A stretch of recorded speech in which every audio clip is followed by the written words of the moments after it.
Welcome back, and today we're talking about multi-step equations with combining like terms. In the last video we talked about distribution. This guy is similar, but again we are going to add combining like terms, focus on that exclusively. Now, how we do these guys is we are going to first combine like terms.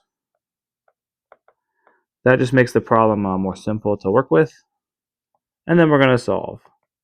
So we're going to combine like terms first.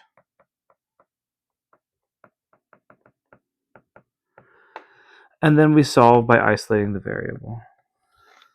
Oops.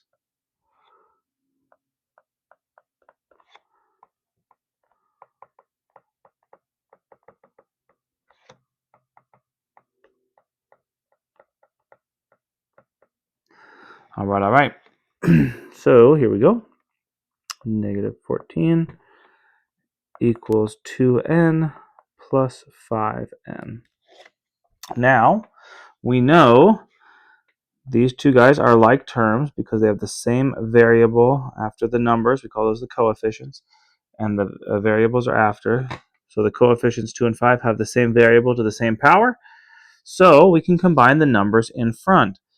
This essentially is 2 plus 5, which equals 7. So we have negative 14 equals 7.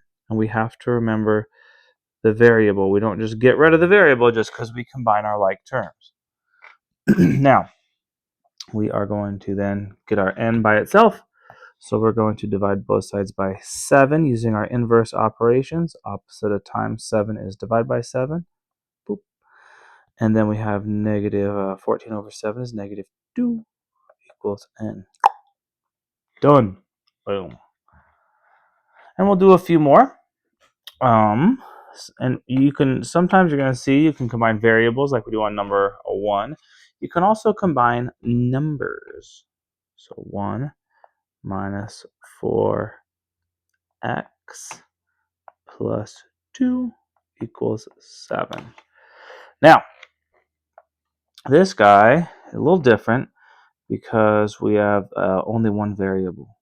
So we are going to try to combine the numbers. Okay, so I pretty much ignore that variable term and I just focus on the numbers, and I go 1, skip the negative 4x, and then I see this plus 2. So I have 1 plus 2. I have to keep my signs with the numbers that they're actually with. This negative is attached to that 4. That's why we're not using that guy. And 1 plus 2 is obviously 3. So now I'm going to rewrite this guy. 3 minus 4x equals 7. From here, it is a two-step equation. We are going to minus 3 both sides because that's a positive 3. Opposite of positive 3 is a negative 3. What I do to one side of that equal sign, I have to do to the other. And now I have a negative 4x equals 7 minus 3 is 4. Boom. Now I want to get my x totally by itself, so I'm going to divide by the number and the sign in front of it. Divide both sides by negative 4. That's going to cancel the 4 and turn that negative into plus, because a negative over a negative is a positive. Now I have x equals 4 over negative 4. That's going to be a negative 1. Boom. There we go. Now I want to show you guys one last problem. A little screen right there. What if I go like this?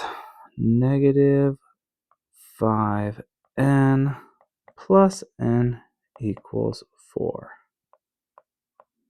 Well, you know we can combine our n's, but how?